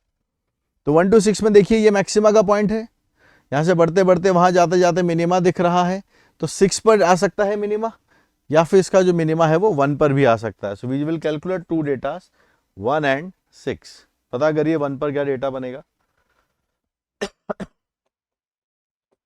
1/2 6 plus 18 minus 4, और 6 पर भी डेटा रखते हैं तो 6³ आता है आपके पास से, तो ये 108 आ जाएगा। यहाँ से आप 6 और रखेंगे, 216 बन जाएगा, और 18 इंटू 6 भी आपके पास है, -4 भी है। सिंप्लीफाई करिए, डेटा को मैच करिए, यहाँ से डेटा बनाइए। डेटा कितना बनने वाला है, यहाँ से 10 चला गया है आपके पास से, 8.5 तो आपके पास से यहाँ से आता है, और यहाँ से डेटा बनाइएगा। It is 108 plus 108 minus 4, so I am getting -4 as a minimum value, that is answer number 1। ठीक है, तो पूरा एनालिसिस करवाया, मिनिमा मैक्सिमा पूरा यहाँ से हमने देखा, फाइनली हमारा आंसर आया -4। पैसेज का एक क्वेश्चन है, आगे चलते हैं अगले बात में क्या पूछा है। अब यहाँ पे ये डेटा भी हमसे पूछा है कि GT एक फंक्शन डिफाइन किया गया है, 4 - t से इंटीग्रेशन है 4 + t पर, बाकी सारा सेम है। GT इंक्रीज डिक्रीज ये सारी बातें पूछी जा रही है, यानी हमको क्लियरली निकालना है इसका data. f(4 + t) minus differentiation Lebanese लगाएंगे, f(4 - t), 4 - t का डिफरेंशिएशन होगा तो ये डेटा आपके पास बनता है f(4 + t) माइनस f और ये प्लस बन जाएगा। ठीक है, इसके बारे में अभी हमको एनालिसिस करना है कि क्या होगा 4 के रिस्पेक्ट में। फंक्शन हम कंप्यूट कर चुके हैं, फंक्शन को एक बार थोड़ा सा हम देखते हैं क्या था। दिस वाज x³/2, जितना मुझे याद आ रहा है, x³/2 minus 6x² plus 18x - 4। Let me recheck and confirm, -18x - 4। थोड़ा देखो इसको, यही डेटा है, हाफ तो बाहर कर लेते हैं। x³ है, 12x का स्क्वायर है, 36x है और 8 आता है आपके पास। ठीक है, ये डेटा हमको दिख रहा है यहाँ पे। अब इसके अंदर फंक्शन हमें मालूम है और ये जनरेट करना चाहिए हमें। तो f(x) के हिसाब से अगर ये प्लस आया तो ये बढ़ेगा, नेगेटिव आया तो डिक्रीज होगा, और 0 आ गया इसके पास, अगर डेटा कोई कांस्टेंट आ गया है तो या g' 0 आ गया तो ये कांस्टेंट बनेगा। तो आइए फिर इस डेटा को थोड़ा सिंप्लीफाई करने की हम कोशिश करते हैं कि क्या बात यहाँ से जनरेट हो पाएगी। थोड़ा सिंप्लीफाई करने के पहले आइए बना देते हैं, कूद पड़ते हैं मैदान में। 4 + t का होल क्यूब है, 12 आता है आपके पास से, 4 + t का होल स्क्वायर है, 36 से 4 + t है, -8 आता है, प्लस आएगा।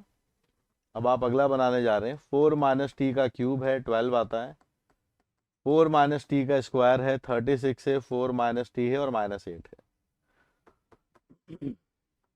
पहले इन क्यूब वालों को संभाल लेते हैं।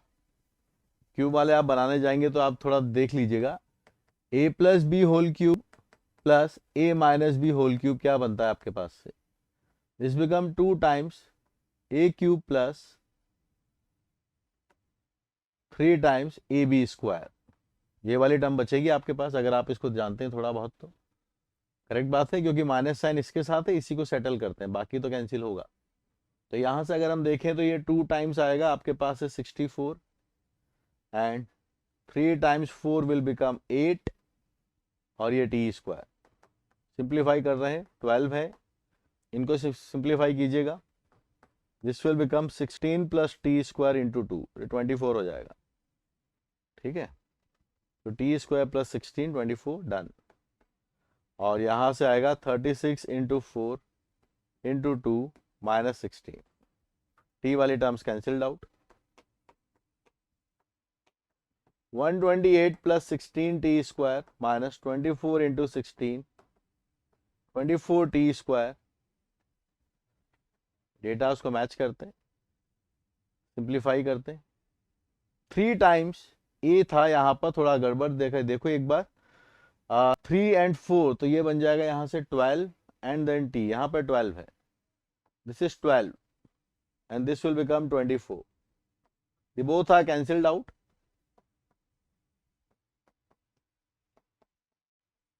ये डेटा हमारे पास बन रहा है, थोड़ा ध्यान से चलते हैं आगे, क्योंकि t की टर्म्स तो चली गई है, अब ये जो आया है कांस्टेंट आया है। इतना सा देखना है कि अगर कांस्टेंट प्लस हुआ तो इंक्रीज करेगा, नेगेटिव हुआ तो डिक्रीज करेगा।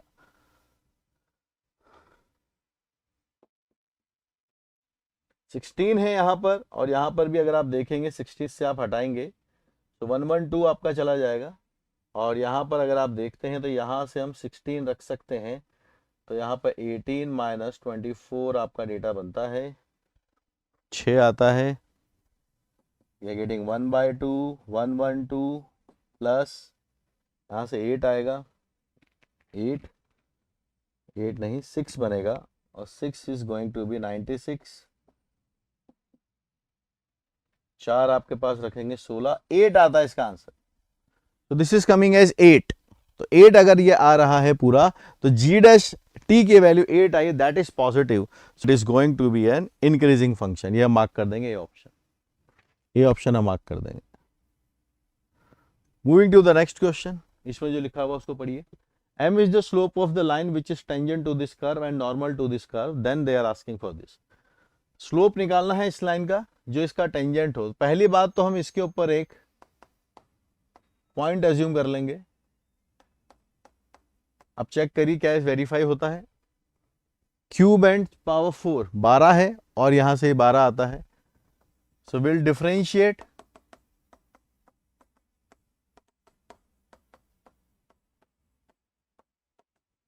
डेटा रखिए यहां पर 4/3 x का आप क्यूब करिएगा, t पावर 9 आता है और यहां से t पावर 8 आता है। ये है slope, this is the slope of the tangent जिसकी बात हो रही है, दिस इज द m। अब ये जो टेंजेंट है जिसकी हम इक्वेशन लिखना चाहते हैं, y minus y cube 4/3 times t slope and x minus T cube, ये नॉर्मल है। और जो कर्व है इसको आप थोड़ा पहचानिए, ये कौन सा कर्व है, ये सर्कल है। तो एक कर्व की जो टेंजेंट है वो दूसरे कर्व का नॉर्मल है। और सर्कल की खास बात क्या है कि सर्कल के लिए अगर कोई भी नॉर्मल है तो हमेशा वो उसके सेंटर से पास होता है, सेंटर इज 1,0, तो ये इसको सेटिस्फाई करेगा क्योंकि जो टेंजेंट है वो दूसरे कर्व की नॉर्मल है और सर्कल का जो नॉर्मल होता है वो हमेशा उसके सेंटर से पास होता है। ये सर्कल है, सेंटर से पास करा देंगे।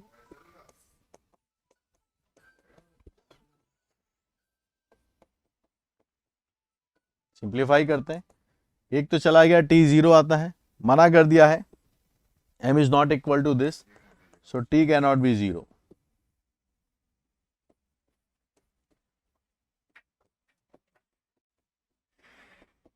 सिंप्लीफाई करते हैं, t क्यूब जो बनेगा t क्यूब बाय 4 बन जाएगा, t क्यूब की वैल्यू 4 आती है। अभी जो हमसे पूछा है उसको आप पहचानिए, this is the required data, it is 3 cube plus 4 cube, m cube बनेगा और m डेटा ये रहा आपके पास है। यहां से आप चाहें तो इसको कंप्यूट कर लें, 3m/4 की वैल्यू t आती है, तो दिस इज t क्यूब। ठीक है, जो डेटा हम निकालना चाहते हैं वो t क्यूब है, तो आंसर आएगा हमारे पास 4। 4 is the answer, will mark 4 as an answer. Question पे चलते हैं जो कि लिखा हुआ है कि फंक्शन जो है डिफाइंड है fx 0 से 3 to x है, t है, t square minus 7t plus 12 dt है, 3 से लेके 6 के बीच में है और रेंज ऑफ fx जो है a to b के बीच में है। फिर आपसे कुछ a और b के बारे में एक मैनिपुलेट करके डेटा दिया हुआ है, पूछा जा रहा है। यहाँ पर अगर हम देखें तो हमें इस फंक्शन रेंज निकालने के लिए क्या चाहिए होता है, उस फंक्शन की मिनिमम और मैक्सिमम वैल्यू वही रेंज होती है। अगर फंक्शन कंटिन्यूअस है और पर्टिकुलर इंटरवल में बात हो रहा है तो पहले लेबनीज को रूल में यूज में लेते हुए हम इसका डिफरेंशिएशन करने की कोशिश करते हैं। x का डेरिवेटिव 1 और 3 कांस्टेंट है, उसका डेरिवेटिव 0 बन जाए। तो x माइनस 4 और x माइनस 3 हमारे पास है, यहाँ पे आप जाते हैं तो 0 है, 3 है और 4 है, 3 नंबर्स हमारे पास आए। हमें लेकिन जिसके बीच में एनालिसिस करना है वो नंबर्स आप देखिए वो ज़्यादा इंपॉर्टेंट है। हमें चाहिए 3 से लेके 6 के बीच में एनालिसिस करना। पहले इसका साइन हम बना लेते हैं, तो यहाँ प्लस, यहाँ माइनस, यहाँ प्लस, यहाँ माइनस रहेगा। बट अगर हम स्पेसिफिकली अगर 3 से 6 के बीच में देखें तो ये माइनस से प्लस के बीच में जा रहा है, डेरिवेटिव माइनस से प्लस किया तो 4 पर आने वाला है मिनिमा, बाकी मैक्सिमा मतलब ये यहाँ 3 से डिक्रीज करेगा, 4 पे आएगा, फिर 4 के बाद इंक्रीज करेगा। तो इतना तो पता है कि f(4) पर इसकी मिनिमम वैल्यू आने वाली, मिनिमम वैल्यू f(4) पर आएगी और जो मैक्सिमम वैल्यू होगी that could be anything, f(3) और f(6) में से कोई भी हो सकता है। तो मिनिमम वैल्यू जो इन्होंने बोला है दैट इज a, रेंज के हिसाब से this is the value of a। और f(3) निकालेंगे, 3 से 3 इंटीग्रेट करेंगे, वैल्यू आ जाएगी 0। और आप f(6) निकालेंगे, दैट विल बी f(3) से लेके 6 के बीच में t cube minus 7t square plus 12t dt। ये एक इंटीग्रेशन आपको करना होगा जो बनेगा t power 4 plus 7t cube by 3 plus 12t square by 2, data 3 से लेके 6 के बीच में। और ये डेटा आप कंप्यूट करके देखिएगा 99/4 आता है। और वहीं पर अगर हम f(4) को देखते हैं जो कि 3 से 4 के बीच में, ये सेम इंटीग्रेशन आपको करना है जो कि आपने यहाँ लिखा है। इसकी वैल्यू -7/12 इसकी वैल्यू आती है। तो यहाँ पर मिनिमम और मैक्सिमम दोनों वैल्यूज आ गई है। यहाँ पर हम इसको कंप्यूट करना चाहते हैं, तो ये 3 टाइम्स ए का जो वैल्यू है -7/12 plus B, that is this is the value of B, maximum value, इससे ज़्यादा तो यही वैल्यू है। सो 99/4 टाइम्स 9 आपके पास लिखा हुआ है, ये डेटा हम कंप्यूट करना चाहते हैं। तो हमारे पास -7/4 प्लस 99 तो डिवाइड हो जाएगा 7/4, so it is 4/4, the final answer is coming as 1। इसका आंसर हम 1 मार्क कर देंगे। Okay, moving to the next question. Tangent to the curve हमको निकालना है एट द पॉइंट 1,2 पे, और ये पैरेलल है किसी और कर्व के नॉर्मल के उस पॉइंट पर। ठीक है, तो स्लोप्स की बात हो रही है। पहली बात तो टेंजेंट इस पॉइंट पर है, तो ये पॉइंट इसको सेटिस्फाई करना चाहिए। तो 2 = a + b + 7/2। तो अगर आप थोड़ा देखें तो ये 3.5 है, यहाँ से हटाएंगे a + b की वैल्यू आनी चाहिए -1.5। ठीक है, थोड़ा डेटा एडजस्ट किया, ये बनी बात, क्योंकि पॉइंट कर्व के ऊपर लाई करता है। तो नाउ टेंजेंट का जो स्लोप होगा, जो कि हम निकालना चाहते हैं, dy1/dx जो आता है 2ax + b eight the point x = 1, तो ये 2a + b बन जाएगा, ये फर्स्ट स्लोप। और ये पैरेलल है, अगर लाइंस पैरेलल होती है तो स्लोप इक्वेट हो जाते हैं। हमें निकालना है नॉर्मल इस पॉइंट पर, इस वाले कर्व के ऊपर।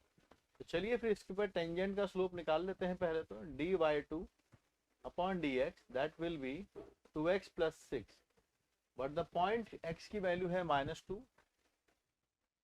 तो -4 + 6 की वैल्यू आती है 2। ये नॉर्मल का स्लोप नहीं है, ये टेंजेंट का स्लोप है। यहाँ पर जो नॉर्मल का स्लोप होगा वो होगा -1/2, और दिस इज इक्वल टू ये वाला जो स्लोप है ये यहाँ आ जाएगा। ऐसा क्वेश्चन में दिया है कि दोनों पैरेलल हैं, तो स्लोप की कंडीशन सेटिस्फाई हो जाएगी। तो यहाँ से हमारे पास डेटा कितना बना है वो आप देख लीजिए। 2a + b की वैल्यू है -0.5, और आप थोड़ा अगर ध्यान से देखें,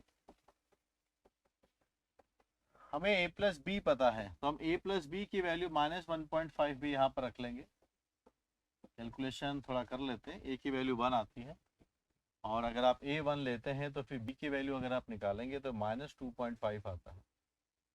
चाहिए क्या हमको? a - b, so let's compute a - b। So 1 + 2.5, final answer I am getting है 3.5। ये हमारा आंसर है, इजी क्वेश्चन है। अगला क्वेश्चन 22 वाले को पढ़ते हैं कि finally the number of real roots आपको निकालना है इस पर्टिकुलर फंक्शन के। जो f(x) है आपके सामने 1/x + 1 का होल क्यूब है, -3x + sin x आपके पास लिखा हुआ है। ठीक है, तो यहाँ से हम गए इसको। पहली बात तो ये फंक्शन डिसकंटिन्यूअस है, एट x = -1 पे इसका ग्राफ ब्रेक हो जाता है, एसिम्प्टोट है ये इसकी। यहाँ पे आप गए, इसका डेरिवेटिव अगर हम यहीं पर कंप्यूट करने की कोशिश करें तो -3x + 1/4 -3 + cos x। थोड़ा इसको अगर आप देखें, cos x जो है कितना नुकसान इसका कर सकता है, ज़्यादा से ज़्यादा -1 और 1 के बीच में रहता है। अगर आप देखें, अगर मैं इसको -2 के साथ क्लब करने को, या डायरेक्टली अगर हम देखें इसको, इतना भी करने की ज़रूरत कहाँ थी, आइए एनालिसिस ही कर रहे हैं। cos 1 हो या -1 हो, कुछ भी आपने यहाँ पर रखा, ओवरऑल नेगेटिव आने वाला है। 1 रखिए या -1 रखिए, बीच में कोई भी वैल्यू रखिए, क्योंकि पास में -3 है और ये टर्म पहले से नेगेटिव है, तो this function is f' is coming as negative. जब जब ये डिफाइंड होगा हमेशा नेगेटिव आएगा। तो डोमेन में इस वाले पॉइंट को छोड़ दें तो ये हमेशा इसका पैटर्न होगा डिक्रीज करने का। इसे ग्राफ को प्लॉट करने की कोशिश करते हैं। अगर x की वैल्यू +∞ है तो f(x) कहाँ जाता है, आइए चेक करते हैं। इन्फिनिटी है, 1/∞ विल बिकम 0, और यहाँ पे इन्फिनिटी आपने रखा है तो -3 बन चुका है। साइन तो बच्चा है, -1 से 1 के बीच में खेलता है, आपके पास ये डेटा बना -∞। ठीक है, और जब ये -∞ रहेगा तब की बात हम करते हैं, ये फिर से 0 की तरफ जाएगा, बट ये माइनस माइनस प्लस हो जाएगा, वो एक बाउंडेड फंक्शन है, तो ये +∞। सिमिलरली दो बातें हैं, -1 से थोड़ा सा ज्यादा, -1 पे डिसकंटिन्यूअस है, -1 से थोड़ा सा ज्यादा, -1 1 कट के 0 हो जाएगा, पर थोड़ा सा ज्यादा h पॉजिटिव है, यहाँ से 0 है के आसपास 1 करेंगे तो दिस विल लीड टू +∞। और यहीं से अगर हम देखते हैं इसको तो -1 माइनस पे क्या होगा, क्योंकि पावर क्यूब है, -1 से 1 चला जाएगा, पर -h का क्यूब करोगे तो नेगेटिव आएगा, 1/0 के आसपास वैल्यू -∞ की तरफ लीड करेगा। This will lead to minus infinity. ठीक है, ये डेटा आपने बनाया, इसको अब आगे की तरफ चलते हैं, ग्राफ बना लेते हैं इसका। डिक्रीजिंग है ये तो हमको पता चल ही चुका है।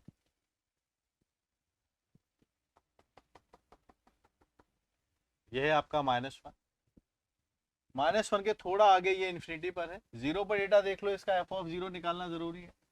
देख सकते हो वैसे आप, जीरो पर डेटा कितना है, 1 आता है, ये 0 0 चला गया, तो ये डिक्रीज करता हुआ ऐसा चला जाएगा, क्योंकि इन्फिनिटी पर डेटा कैसा है, -इन्फिनिटी, और -इन्फिनिटी पे कहाँ है, इन्फिनिटी।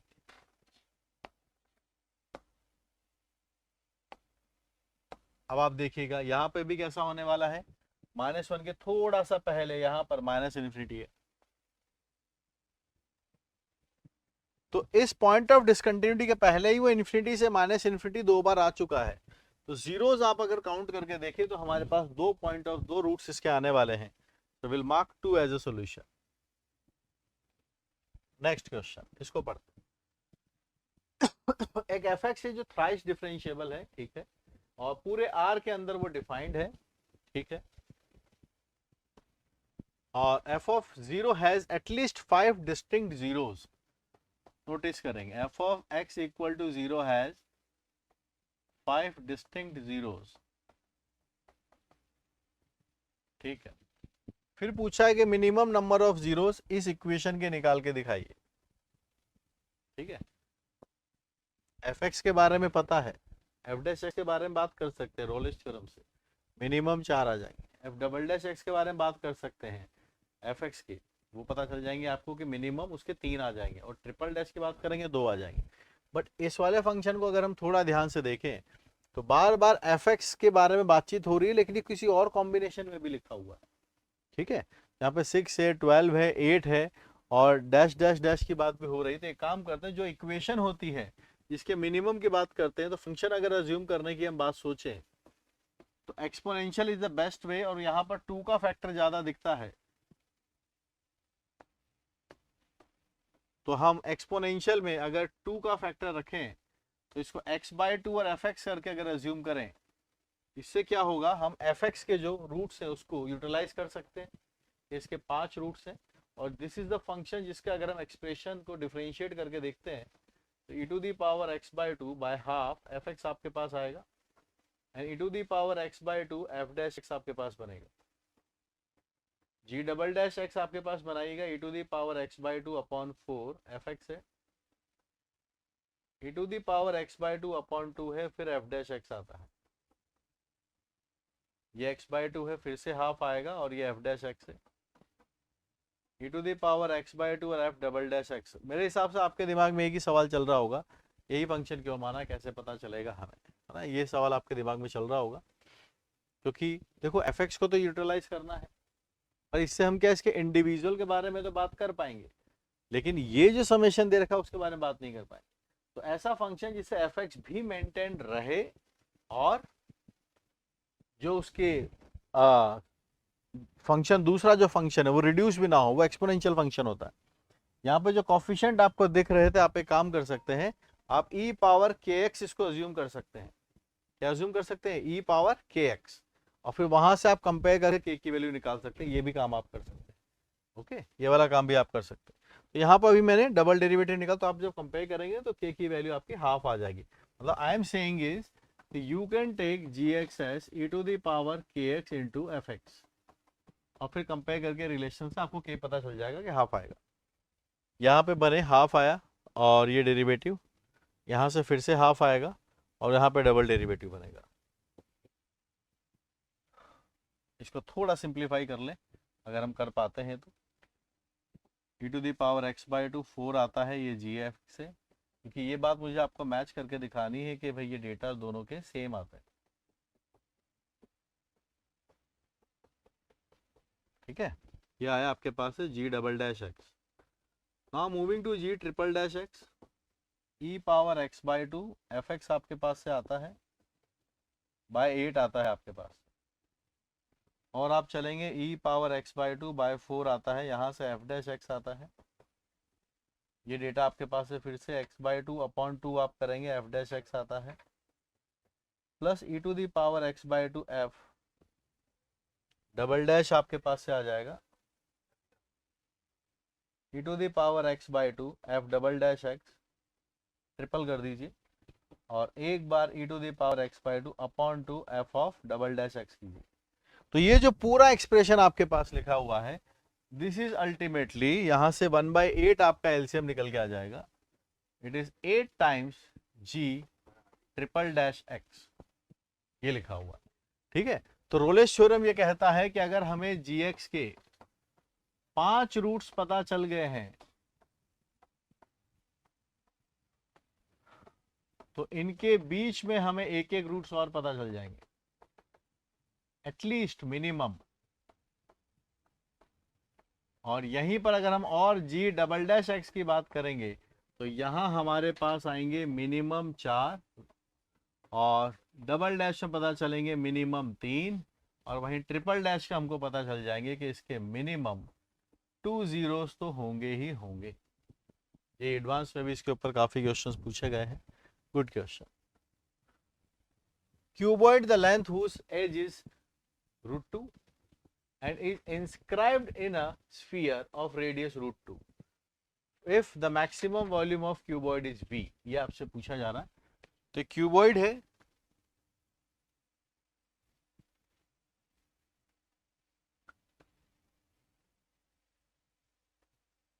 ये बनाया हमने क्यूबॉइड, ठीक है। इसका एक साइड का एज का लेंथ आपको दे रखा है, तो ये हमने मान लिया कि √2 है, और बाकी एजेस भी अज्यूम कर सकते हैं। Let's say this is some edge is A, ये वाला लेंथ आपका है बी, और यहाँ पर एक स्फीयर है जिसके ये अंदर ये बनाया गया है, एक स्फीयर है जिसके अंदर ये बनाया गया है। तो cuboid is inscribed in sphere, तो स्फीयर बाहर है ना, और इसकी रेडियस है √2, ठीक है। अब ये जो सेंटर होगा, ये जो सेंटर होगा क्यूबॉइड के हिसाब से अगर आप देखेंगे, तो अगर इसकी √2 लेंथ है, पूरा हाइट अगर इसका √2 है, तो इसका आधा लेंथ होगा दिस पर्टिकुलर, जो मैं यहां से परपेंडिकुलर ड्रॉ करूंगा, तो इसका √2/2 कर देंगे, तो ये बन के आएगा आपके पास से 1/√2। कितना बन के आएगा? 1/√2। और ये बिल्कुल ये जो आपके पास से डायगोनल की जो लेंथ आने वाली है, कितनी है डायगोनल की लेंथ? अगर ये ए है और ये बी है, तो ये लेंथ हमारे पास आ जाएगी √A² + B²। ठीक है, ये है √A² + B²। इसकी आधी लेंथ यहाँ पे आएगी आपके पास से, दिस इज। और आप किसी भी कॉर्नर को अगर आप ज्वाइन करेंगे तो रेडियस r बनेगा, तो इस लेंथ का आधा, और ये यहां से आपके पास पाइथागोरस लग जाएगा, तो you can say r² as A² + B² root, इसका आधा, इसका आपने किया स्क्वायर, और 1/√2 का स्क्वायर करेंगे, that is 1/4। I am getting 4r² is equal to, radius दिया है क्या स्फीयर का? दे रखा है, okay. I am getting A² + B² + 1, radius is given as √2, तो आप यहाँ रखिए, तो आपके पास आता है कितना डेटा बन जाएगा? ये डेटा हम थोड़ा इसका बना ले। So one of the edge is √2 and the volume की बात फिर हो रही है। So total length is √A² + B², आधा लेंथ करेंगे, हाफ कर दिया, और ये टोटल का हाफ हो गया है, और ये रेडियस है, रेडियस इज गिवन एज √2, तो इसका स्क्वायर अगर आप करके देखेंगे तो यहाँ से 2 आएगा। तो थोड़ा और सिंप्लीफाई हम कर लें, ये गड़बड़ हो गया। देखो 1/√2 का अगर आप स्क्वायर करेंगे तो 1/2 बनेगा, तो यहाँ से आपके पास से फिर डेटा बनेगा 2, 4 आपके पास से आया, तो यहाँ से आता है 8, and this is A² + B² is 2। We are having A² B² की वैल्यू आती है 6। ये ज्योमेट्री कंस्ट्रेंट से निकाला। अब जो हम चाहते हैं maximum possible volume of cuboid, cuboid का वॉल्यूम कैसे मिलता है? Area of base into height, area of base is AB and height is √2, height is √2, area of base is AB। ये हम मैक्सिमम करना चाहते हैं, और आप देखिए ये आपको पता है, तो you can utilize maxima minima की जरूरत नहीं है, आप AM/GM लगाइए यहाँ पर, A² B²/2 > √A² B², और ये डेटा तो आपके पास से 3 बन जाएगा, यहाँ से आपके पास से AB आता है। तो अगर आप मैक्सिमम वैल्यू इसकी चाहते हैं, तो आप इसको 3√2 लिख लीजिए। हम चाहते हैं कि इसकी वैल्यू 2√2 से डिवाइड करने के बाद पूछी जाए, तो हमने भी इसको 2√2 से डिवाइड कर दिया. I am getting this as 1.5 as an answer. ठीक है guys, I am marking this as 1.5. इससे हमारा ये वाला क्वेश्चन बन जाता है.